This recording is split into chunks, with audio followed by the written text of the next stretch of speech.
not, to this day, seen a single drop of blood. Not a drop. It would seem that, on one day, for the second time in history, an entire plane, along with its passengers, disappeared upon impact. There are no signs of any survivors at the site of a Nigerian plane crash. That is the word from the Red Cross, which has a representative on site. The first pictures of the crash scene show a large crater with the Boeing 737 broken into small pieces. The plane crashed shortly after taking off from Lagos in a heavy storm. The flight was going to the Nigerian capital of Abuja and was believed to be carrying some senior Nigerian officials. So if Flight 93 didn't go down in Shanksville, then where? You ready for this? Cleveland. At 11:43 on September 11th, WCPO, a local TV station in Cincinnati, Ohio, reported that 2 planes landed at Cleveland Hopkins Airport due to a bomb threat. United Airlines identified one of the planes as Flight 93. Are you confused? Well, it gets better. Check it out. At approximately 10 a.m., Cleveland Hopkins Airport was evacuated amidst rumors that a hijacked plane was going to land. Passengers had to leave, but couldn't drive. They had to walk or hitchhike. Buses weren't allowed to leave. People were sent home. According to Associated Press and local Ohio papers, one plane landed at approximately 10:45.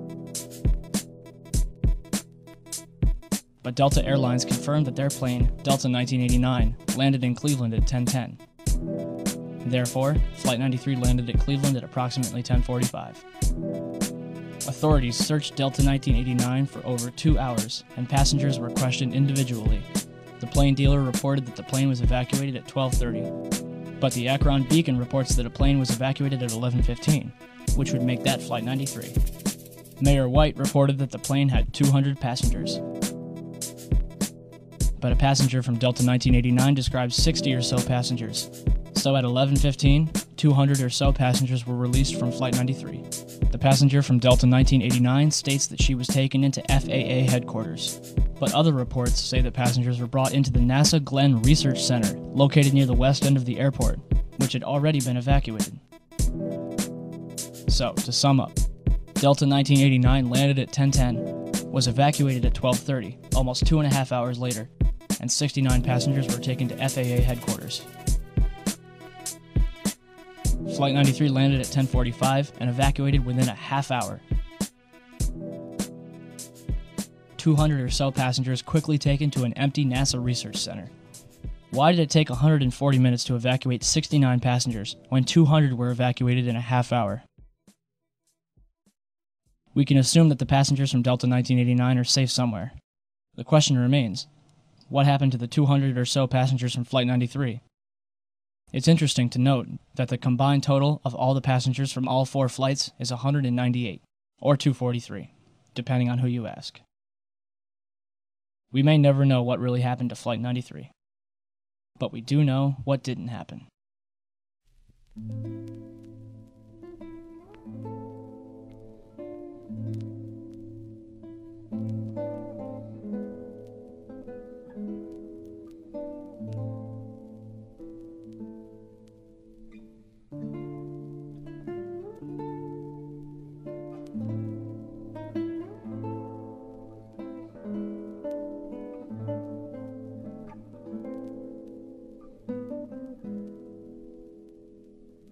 Whenever this evidence is presented to people, you'll usually get one of many different questions.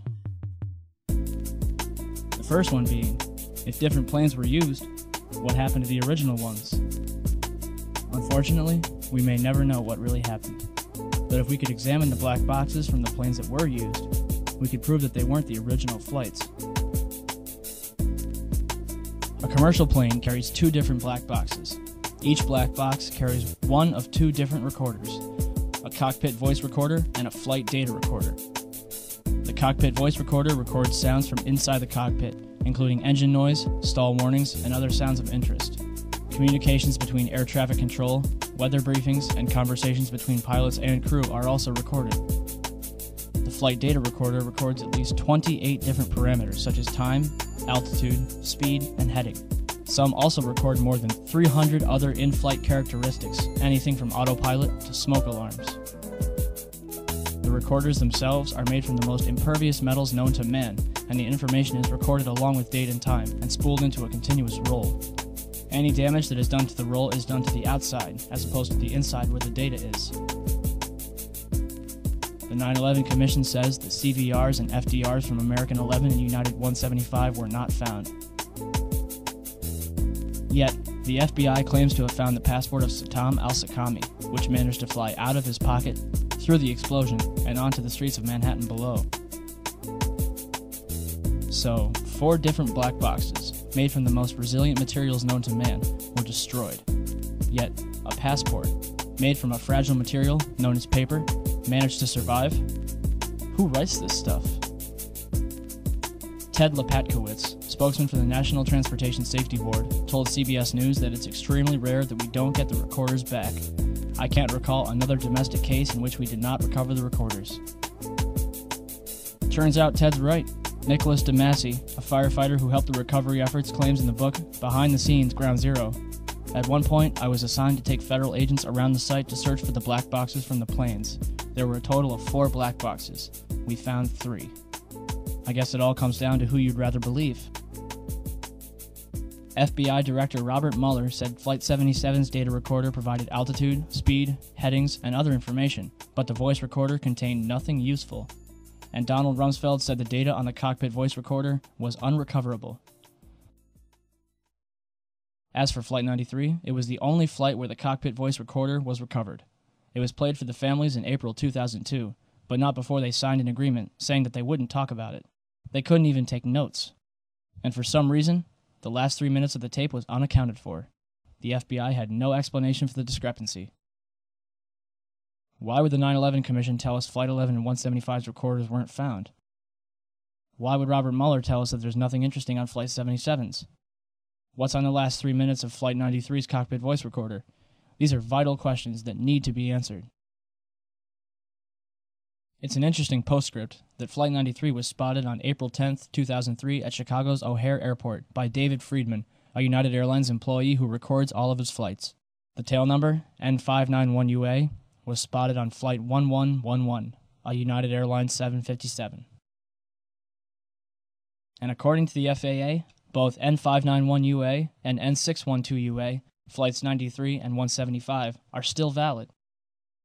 But Flights 11 and 77 are listed as destroyed. Not to mention that they were not even scheduled to fly on September 11th. Next, what about the cell phone calls? For starters, the calls themselves are extremely peculiar. Most of them are only a couple sentences long before the callers end the conversation, only to call back later. Flight attendant Betty Ong allegedly placed a call from Flight 11, according to the 9/11 Commission. Although the conversation lasted 23 minutes, only 4.5 minutes was recorded. What is your name? Okay, my name is Betty Ong. I'm number 3 on Flight 11. Okay. And the cockpit is not answering their phones. And there's somebody staffed in business class, and we can't breathe in business class. Somebody's got mace or something. Okay. Our number 1 got stabbed. Our purser is stabbed. Nobody knows who stabbed who, and we can't even get up to business class right now because nobody can breathe. Our number 1 is stabbed right now. Okay. And our number 5, our first class passengers, our first class galley flight attendant, and our purser has been stabbed. And we can't get up to the cockpit. The door won't open. Does Miss Ong sound like a woman on a hijacked plane who just saw 3 people murdered? Why is nobody in the background screaming? Flight attendant Madeline Sweeney allegedly talked with her ground manager Michael Woodward for 25 minutes. She describes 4 hijackers. The FBI says there were 5. She says the hijackers were in rows 9 and 10. The FAA says they were all in row 8.